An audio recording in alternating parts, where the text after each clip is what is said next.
नमस्कार दोस्तों, स्वागत है आपका। आज है 18 नवंबर। चलिए अपना करंट अफेयर का सेशन स्टार्ट करते हैं। आज जो हमने पहला क्वेश्चन लिया हुआ है वो खेल और वही पुरस्कार, खेल में एक पुरस्कार दिया गया और सम्मान दिया गया।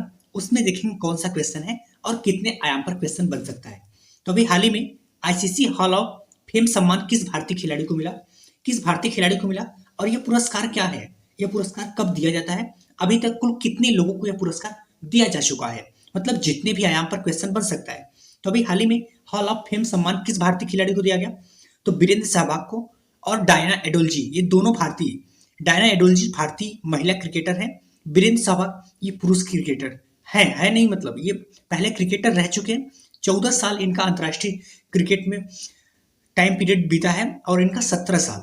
अरविंद डी सिल्वा ये श्रीलंका के ऑलराउंडर प्लेयर है जो कि 26 साल तक अंतर्राष्ट्रीय क्रिकेट खेल चुके हैं। इनको यह पुरस्कार क्या है, यह पुरस्कार क्यों दिया जाता है, तो यह एक ऐसा सम्मान है जो क्रिकेट इतिहास में जो सबसे महान खिलाड़ी होते हैं उनको यह सम्मान दिया जाता है।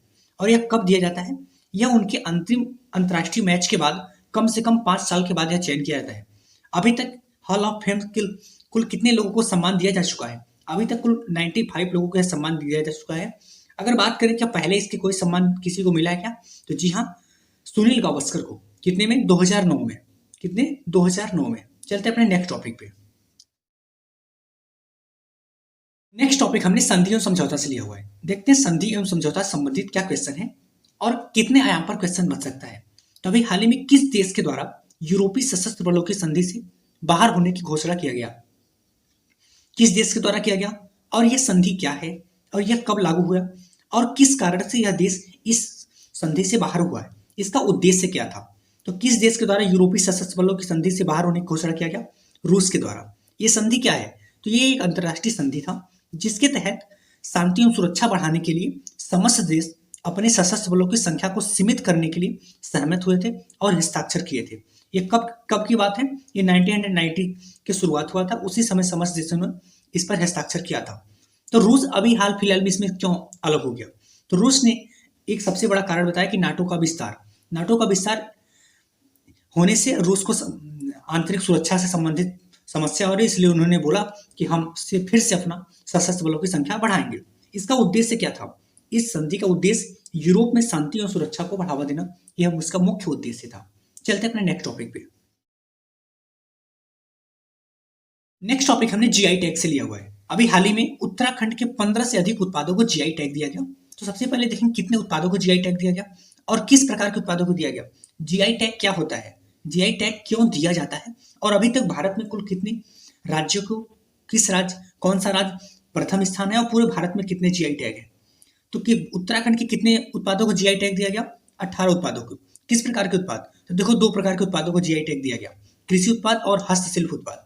वैसे 18 उत्पाद हैं तो वैसे सभी इंपॉर्टेंट नहीं है, कुछ इंपॉर्टेंट जिसको हमने यहाँ पे ले लिया है, जैसे मंडुआ, झंगुआ, लाल चावल, लखौरी मिर्च, ये कृषि उत्पाद है।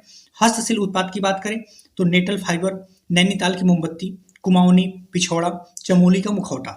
ये बात करें कि जीआई टैग क्या होता है, तो जीआई टैग उत्पादों को पहचान एवं संरक्षण मिलता है। इसके माध्यम से उत्पाद जो भी है उसका गुणवत्ता बढ़ता है, मूल्य में भी वृद्धि होती है अगर किसी भी उत्पाद को जीआई टैग दे दिया जाता है। और भी क्या होता है, और इसको विदेशों में निर्यात करना, बेचना आसानी हो जाती है।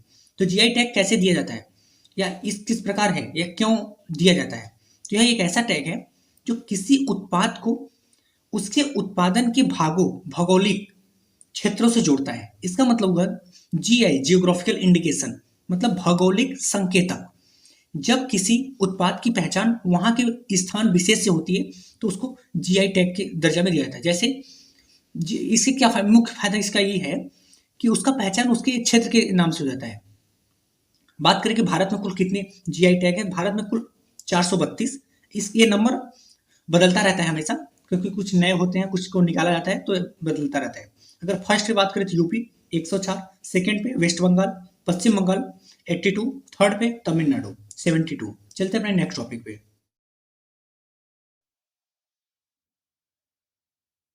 नेक्स्ट टॉपिक हमने राजनीति से लिया हुआ है। अभी हाल ही में ब्रिटेन के विदेश मंत्री किसे नियुक्त किया गया। वैसे ये राजनीति का क्वेश्चन इतना इंपॉर्टेंट क्यों हो जाता है, मतलब ऐसे तो बहुत सारे देश के विदेश मंत्री नियुक्त होते हैं, ये इंपॉर्टेंट इसलिए भी हो जाता है क्योंकि जो विदेश मंत्री जिनको नियुक्त किया गया ना, ये पूर्व प्रधानमंत्री रह चुके हैं। और इसके साथ साथ दूसरा इंपॉर्टेंट ये है कि जिनको हटा के इनको स्थान दे दिया गया वो भारत के खिलाफ ज़्यादा बयानबाजी करती हैं, तो कहीं ना कहीं भारत के दबाव की वजह से भी उनको हटाया गया है। तो देखते हैं और भी क्या क्वेश्चन बन सकता है। तो हाल ही में ब्रिटेन के विदेश मंत्री किसे नियुक्त किया गया? डेविड कैमरन, जो कि पूर्व प्रधानमंत्री रह चुके हैं। कब से कब तक? 2010 से 2016 तक। वर्तमान प्रधानमंत्री कौन है? तो वर्तमान प्रधानमंत्री ऋषि सुनक, जो कि भारतीय मूल के ही है। पूर्व विदेश मंत्री कौन था और किनको हटाया गया? सुएला ब्रिवरमैन। ये भारत के खिलाफ, वैसे ये भी भारतीय मूल के ही है, लेकिन ये भारत के खिलाफ ज्यादा बयानबाजी। अभी हाल ही में इनका एक बयान बहुत ज्यादा चर्चा हुआ था। इनका कहना यह था कि भारतीय लोग यहाँ पर ब्रिटेन में आ जाते हैं और यहीं पे बस जाते हैं, तो जिससे वहाँ पर उनकी समस्या होती है। तो ये इनका काफी खतरनाक बयान था, जिसकी वजह से इनको उसी समय लीज ट्रस्ट के द्वारा हटा दिया गया था। बात करें कि भारत और ब्रिटेन का संबंध कैसा है, तो ब्रिटेन और भारत का संबंध बहुत ऐतिहासिक, सांस्कृतिक और आर्थिक रूप से काफी घनिष्ठ है। बात करें कि ब्रिटेन की राजधानी तो लंदन है। ठीक है, चलते अपने नेक्स्ट टॉपिक पे।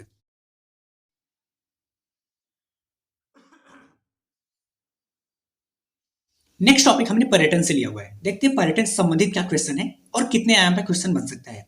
तो अभी हाल ही में ग्लोबल रिस्पॉन्सिबल टूरिज्म अवार्ड 2023 किस राज्य को सम्मानित किया गया और ये अवार्ड क्यों दिया जाता है?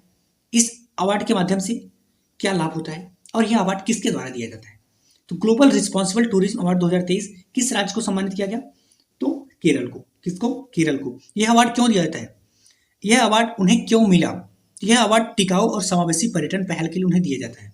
यह किसके द्वारा दिया जाता है? तो ये international centre for responsible tourism ICRT द्वारा। किसके द्वारा? ICRT द्वारा। इससे क्या लाभ होगा? केरल को इस अवार्ड के बाद क्या लाभ होगा?